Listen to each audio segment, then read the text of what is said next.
नमस्कार दोस्तों, आप सभी का स्वागत है यूट्यूब चैनल डी गार्डन में। तो दोस्तों, देश के मैदानी राज्यों में तेज आंधी बारिश की संभावनाएं बन रही है। जहाँ दोस्तों पंजाब, हरियाणा, एनसीआर, दिल्ली, उत्तर प्रदेश के काफ़ी भागों में 28 अगस्त से और 30 अगस्त के बीच में तेज आंधी बारिश की संभावनाएं बनती दिखाई दे रही हैं। और ये आंधी बारिश की संभावनाएं किस राज्य पर कब से होने वाली है, इसके बारे में मैं आपको पूरी जानकारी देने की कोशिश करूंगा, ताकि जो पंजाब, हरियाणा, उत्तर प्रदेश के किसान भाई हैं वे समय से अपनी फसलों में थोड़ा देखभाल कर सके और रख रखाव उसी हिसाब से कर सके, जिससे तेज आंधी बारिश से उनकी फसलों में जो नुकसान की आशंकाएं हैं वे थोड़ी कम की जा सके। तो इस वीडियो में मैं पूरी जानकारी देने की कोशिश करूंगा कि किस समय से पंजाब, हरियाणा, एनसीआर, दिल्ली और उत्तर प्रदेश पर ये आंधी बारिश की संभावनाएं बन रही हैं। लेकिन उससे पहले थोड़ा सा जान लेते हैं आंधी बारिश का कारण, कि किस वजह से आंधी बारिश पंजाब, हरियाणा, एनसीआर, दिल्ली, उत्तर प्रदेश पर होने की संभावना बन रही है।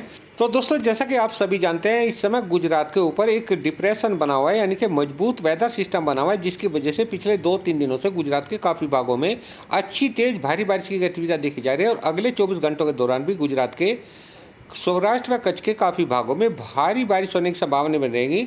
हालांकि दोस्तों, इसी वेदर सिस्टम की वजह से उत्तर भारत में या मैदानी राज्यों में आज सुबह से ही हवाओं की रफ्तार काफ़ी तेज चल रही है, क्योंकि इस सिस्टम के अलावा बंगाल की खाड़ी में भी इस समय एक लो प्रेशर सिस्टम बन चुका है। और इन दोनों ही वेदर सिस्टमों की वजह से देश के मैदानी राज्यों में आज सुबह से ही पूर्वी हवाओं की रफ्तार काफ़ी तेज देखने को मिल रही है। और इन पूर्वी तेज हवाओं की वजह से ही पूर्वी उत्तर प्रदेश के दक्षिणी पूर्वी भागों पर इस समय एक सर्कुलेशन का बच्चा बन चुका है। जी हाँ दोस्तों, इन दोनों ही वेदर सिस्टमों ने एक नया छोटा सा अपना बच्चा बना दिया है सर्कुलेशन के तौर पर।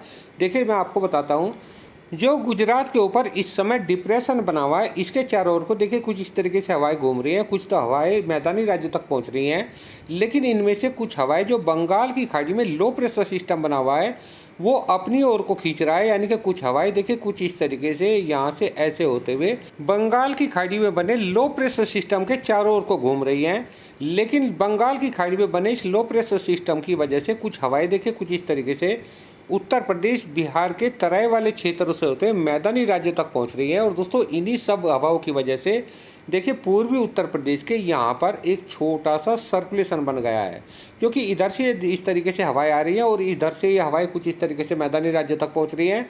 तो इनके मिले जुले प्रभाव से पूर्वी उत्तर प्रदेश के दक्षिणी पूर्वी भागों पर इस समय एक छोटा सा सर्कुलेशन बन गया है। और इसी सर्कुलेशन की वजह से पंजाब, हरियाणा, एनसीआर, दिल्ली, उत्तर प्रदेश के काफ़ी भागों में 28 अगस्त से 30 अगस्त के बीच में तेज आंधी बारिश की संभावनाएं बनी रहेंगी। लेकिन थोड़ा सा पहले मैं इस सर्कुलेशन के बच्चे का आपको ट्रैक समझा देता हूं, ताकि आपको थोड़ा सा समझने में और जानने में आसानी हो सके कि आपके राज्य पर कब से तेज आंधी बारिश की संभावनाएं बनेंगी।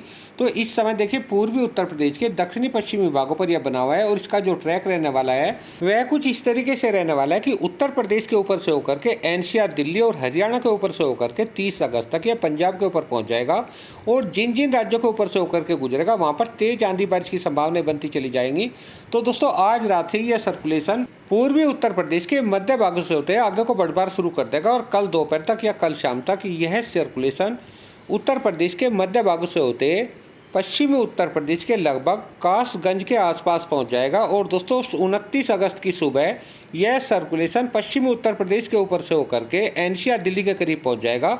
यानी कि जो 29 अगस्त की सुबह होगी वह पश्चिमी उत्तर प्रदेश, एनसीआर, दिल्ली के काफ़ी भागों में तेज हवाओं के साथ में आंधी बारिश की संभावनाएं बनी रहेंगी। जब आप सो करके उठेंगे 29 अगस्त में, तो पश्चिमी उत्तर प्रदेश, एनसीआर, दिल्ली के काफ़ी भागों में तेज आंधी बारिश की संभावनाएं आपको देखने को मिलेंगी। और दोस्तों, 29 अगस्त की दोपहर तक या शाम तक यह सर्कुलेशन एनसीआर, दिल्ली और हरियाणा के ऊपर से होकर के 30 अगस्त तक पंजाब के ऊपर पहुंच जाएगा। तो इस तरीके से 29 से 30 अगस्त के बीच में पंजाब, हरियाणा, एनसीआर, दिल्ली, उत्तर प्रदेश के काफ़ी भागों में पूर्वी तेज हवाओं के साथ में आंधी बारिश की संभावनाएं बने रहेंगी, यानी कि हवाओं की रफ्तार काफ़ी ज़्यादा रहने वाली है। तो इस तरीके से सर्कुलेशन पंजाब, हरियाणा, एनसीआर, दिल्ली, उत्तर प्रदेश के काफ़ी भागों में 28 अगस्त से और 30 अगस्त के बीच में तेज आंधी बारिश देने वाला है। तो आप अपनी फसलों को उसी हिसाब से मेंटेन करें। जो किसान भाई इस समय अपनी फसलों में सिंचाई वगैरह लगा रहे हैं, तो सिंचाई को 1-2 दिनों के लिए थोड़ा डिले करें, ताकि जो आंधी बारिश की संभावना उत्तर भारत में बन रही है उससे जो नुकसान की आशंकाएं फसलों में बनती है उसे थोड़ा कम किया जा सके। तो दोस्तों इस तरीके से 28 अगस्त से 30 अगस्त के बीच में पंजाब, हरियाणा, एनसीआर, दिल्ली, उत्तर प्रदेश के काफ़ी भागों में तेज आंधी बारिश की संभावनाएं बनती दिखाई दे रही हैं। इसके अलावा जान लेते हैं अन्य राज्यों का हाल। तो अगले 24 घंटों के दौरान से थोड़ी-सी पहाड़ी राज्यों पर बारिश बढ़ जाने की संभावना है। ज़्यादा बारिश तो नहीं बढ़ेगी, लेकिन थोड़ी-सी बारिश बढ़ने की संभावना है, क्योंकि इस समय गुजरात के ऊपर जो वेदर सिस्टम है, वह जैसे ही अगले 24 घंटों के दौरान तक थोड़ा-सा गुजरात के पश्चिमी भागों पर पहुंचेगा, यानी कि आगे की ओर जाएगा।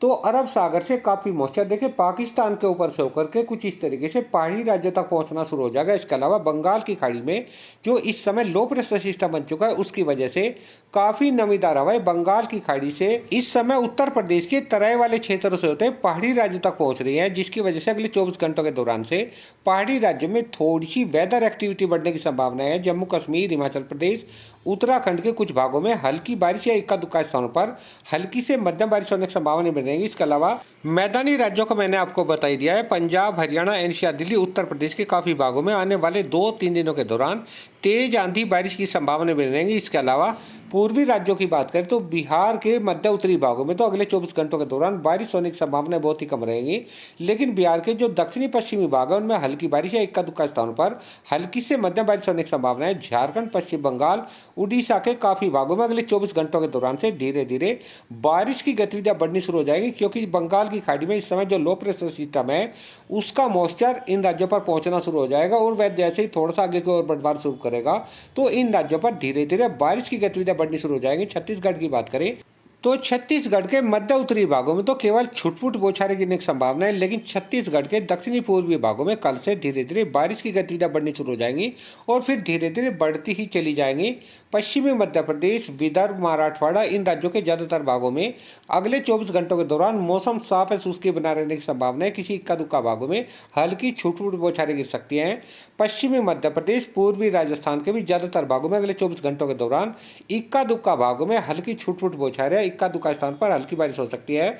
गुजरात की बात करें तो गुजरात के भी पूर्वी भागों में तो अगले 24 घंटों के दौरान हल्की फुल्की बौछारें, हल्की बारिश होने की संभावनाएं बनी रहेंगी, लेकिन गुजरात के सौराष्ट्र व कच्छ के जो मध्य पश्चिमी भाग है उनमें अगले 24 घंटों के दौरान भी भारी से भारी बारिश होने की संभावना बनी रहेगी। तो दोस्तों ये थी आज की मौसम जानकारी। एक नई जानकारी के साथ फिर मिलते हैं, तब तक के लिए सभी दोस्तों को नमस्कार।